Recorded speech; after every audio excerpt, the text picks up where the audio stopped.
Salut à tous, j'espère que vous allez bien. Pour cette vidéo, nous allons nous concentrer sur les nombres complexes et géométriques. Sans plus tarder, rentrons donc dans le vif du sujet. Le plan complexe est muni d'un repère orthonormé direct ou privé. Vous savez bel et bien que dans le repère orthonormé, les vecteurs unitaires, c'est U et V. On considère soit les points A, B, C et D d'affixes respectives ZA, ZB, ZC et ZD.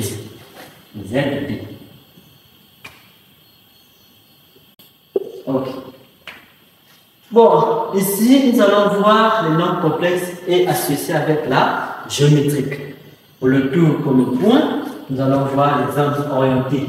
Nous allons voir comment on peut donc associer les angles avec les nombres complexes. Qu'est-ce qui traduit l'angle au niveau des nombres complexes? Alors, on va voir que les angles orientés. Voilà. Donc, ici, lorsqu'il s'agit des angles, dans le nombre complexe, il s'agit justement de l'argument. On vous demande l'angle. Ça veut dire que c'est de déterminer l'argument d'un nombre complexe. Alors, regardez comment ça va. Donc, si vous avez ceci, ça veut dire que c'est l'angle. Hein? Sur les angles orientés, on connaît des vecteurs. Sur le vecteur directeur, le vecteur unitaire. Les axes, rien. Alors, ça c'est le vecteur AB. Qu'est-ce que cela signifie? On a dit tout à l'heure que les angles représentent le nombre complexe, l'argument. Donc, c'est l'argument de ce vecteur AB. Donc, l'argument de ZB et ZA. Voilà, on a vu dans les vidéos précédentes comment déterminer l'argument, plutôt l'affixe d'un vecteur. L'affixe d'un vecteur, on connaît déjà c'est ZB moins ZA. Ça c'est l'affixe d'un vecteur. Donc ça sera donc l'argument de l'affixe du vecteur AB. Cela signifie ceci. Donc les angles représentent les arguments. Alors, on va maintenant prendre deux vecteurs. Soit on a ceci, le vecteur formé on a un vecteur formé on a AB. Ok? AB et peut-être AC. Voilà. Juste comme ça. Ça signifie justement l'argument, le rapport. Ici, l'affixe de ce vecteur, on commence par l'affixe de ce vecteur au numérateur. Donc, ZC moins ZA sur ZB moins ZA. Voilà. Et on peut aussi le démontrer, hein, c'est facile, on peut aussi le démontrer, c'est facile à démontrer. Donc, dès que vous avez ceci, l'angle formé on a.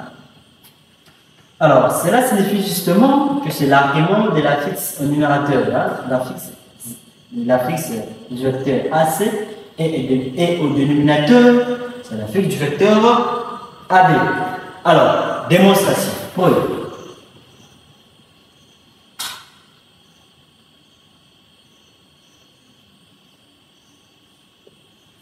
Alors, on connaît donc la relation de chasse. Alors, on doit encore, par la relation de chasse, fixer le vecteur U. Cette relation que vous voyez, on peut le démontrer tout simplement. Et nous allons démontrer comment on arrivait à écrire cette écriture comme ça. Alors, preuve. Donc, vecteur AB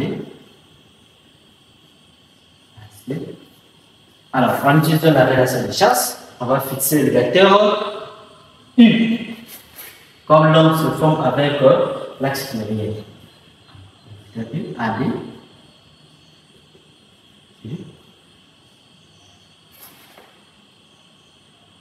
Plus. Ok? Alors, cela signifie quoi? On a ici. On va commencer par. Voilà.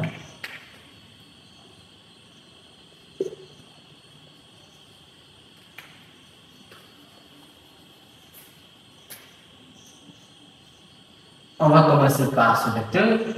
Quand on tourne, vous connaissez que par les relations, disons, par le moins.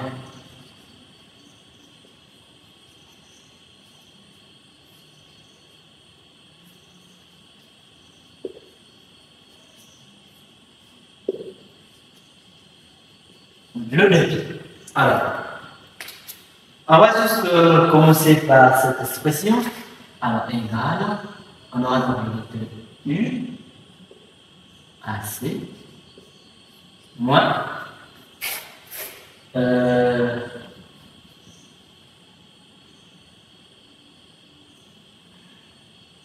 l'argument U, AB.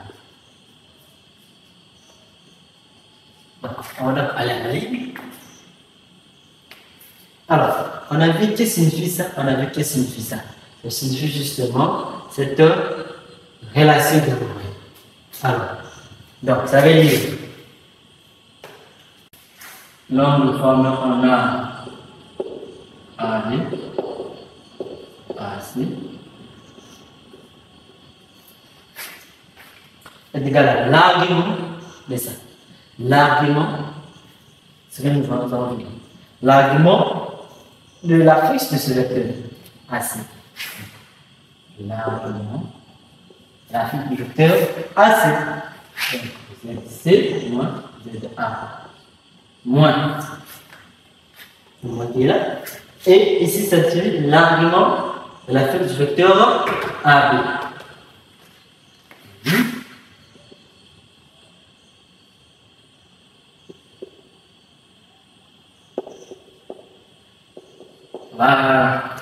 Et dans les vidéos précédentes, on a vu comment fonctionnent les formules ou les propriétés des arguments. Ici, vous voyez le signe moins, ça signifie justement ce problème. Ce problème l'argument. Ici, ZC, Z, B, moins, ZA. Donc,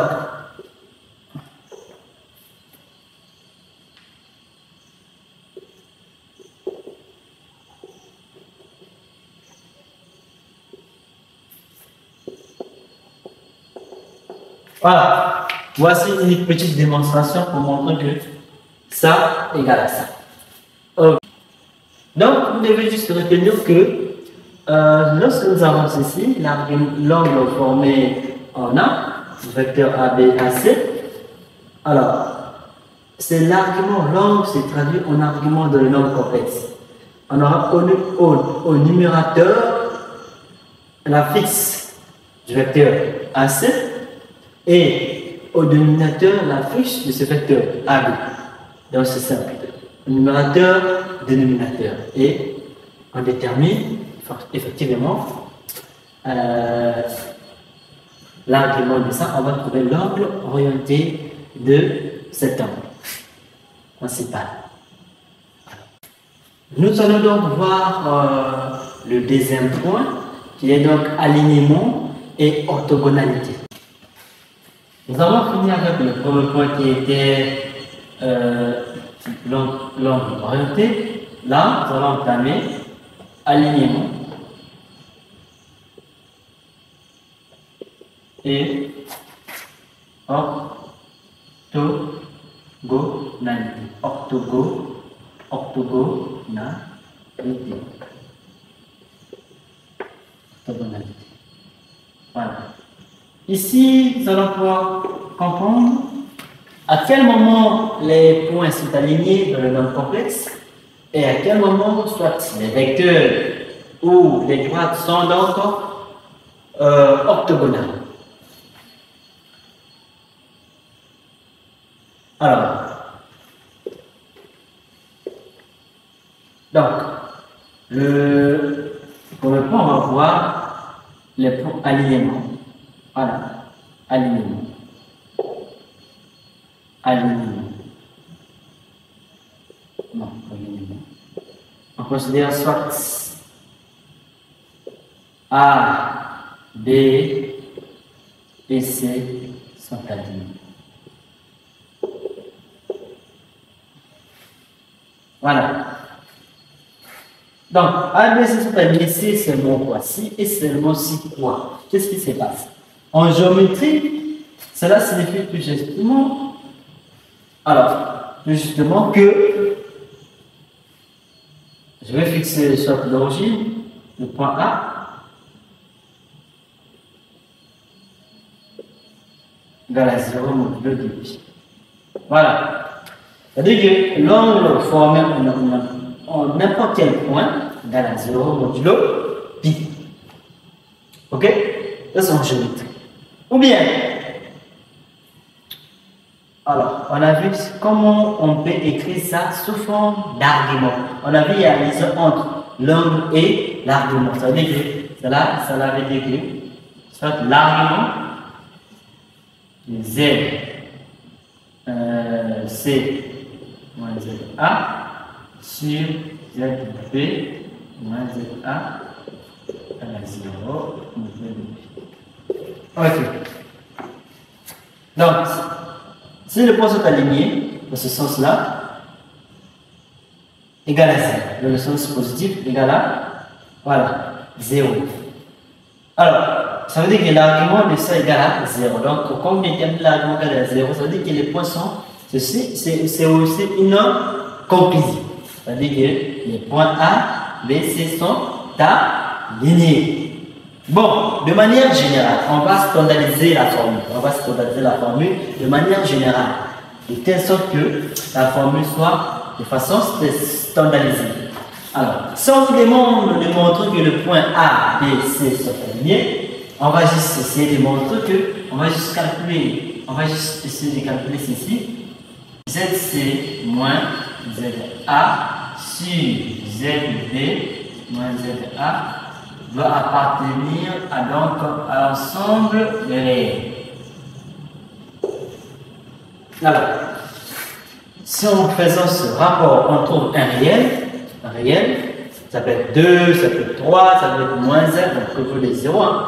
Voilà, un réel. Du coup, on va conclure que, effectivement, c'est ça même cette formule à retenir. Du coup, on va retenir que les points A, B, C sont alignés en faisant la fiche de ce vecteur au numérateur, la fiche de ce vecteur. Bon, ici je vais vous parler du point. Vous pouvez fixer soit le point C, n'importe quel point, ça dépend des objectifs de l'exercice, ça dépend de l'exercice. Voilà, vous pouvez fixer n'importe quel point pour faciliter donc les calculs. Voilà, pour l'instant, pour ce cours, j'ai fixé le point A. Donc, le point A, B, c'est aligné, c'est moi aussi. Cette condition doit être vérifiée. Ça, c'est pour l'alignement des points. On va voir maintenant, dans le cas là où les droites sont donc orthogonales. On va maintenant parler de l'orthogonalité.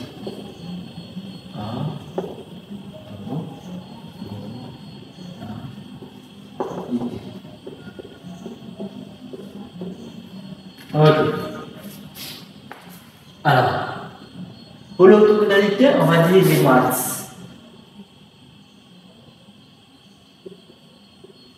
Les droites AB sont les droites ABP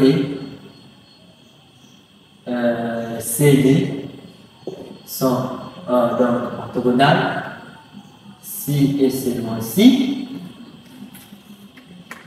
Si et seulement si, donc orthogonal veut dire l'angle droit.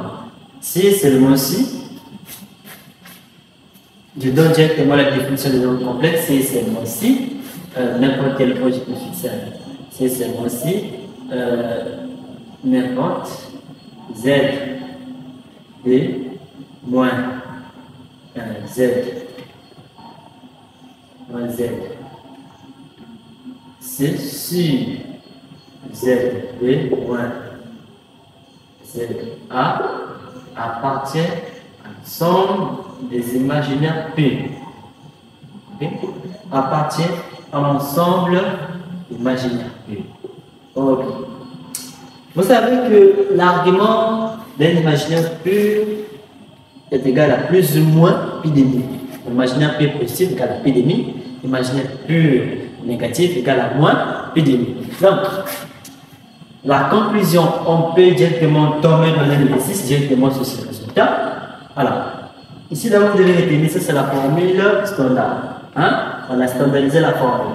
Donc, pour démontrer que les étoiles sont donc octogonales, si et seulement si, ça peut être le numérateur, ça peut être le dénominateur, ça va donner toujours l'ensemble des imaginaires purs. On va trouver l'ensemble des imaginaires purs. Voilà. Cela implique de quoi? Cela implique que, si je fais ça en termes d'argument, ici, ça veut dire quoi? Ça veut dire AB, ça veut dire CD égale à plus ou moins pi demi. Plus ou moins pi demi. Ça peut être plus pi demi, ça peut être moins pi demi. Alors, ça veut dire quoi? On a vu comment traduire cela en argument. Ça veut dire que l'argument de, on sait que ceci, cet affixe peut être au numérateur ZD moins ZC, ZB moins ZA égale à plus ou moins. Voilà. Voici ce qui concerne pour l'orthogonalité des droites, pour montrer que les droites sont donc perpendiculaires. Ça veut dire que perpendiculaire veut dire l'angle droit. Hein, ça veut dire que les droites forment l'angle droit. L'angle droit veut dire justement 90 degrés, qui est égal à pi demi en radian. Donc, tout simplement, en appliquant les propriétés, et on va conclure que les droites sont comment? Perpendiculaires ou orthogonales. Pour cette vidéo, on s'arrête par là. Pour les prochaines vidéos, nous allons voir toujours sur nombre complexe et géométrique. Nous allons voir la nature du triangle et la conséquencité des points. Donc, j'espère que j'étais utile auprès de vous. Si c'est le cas, n'oubliez pas de vous abonner à la chaîne et de liker. Et de jamais oublier si vous avez des questions dans les commentaires. Merci de m'avoir suivi jusqu'à la fin. À la prochaine.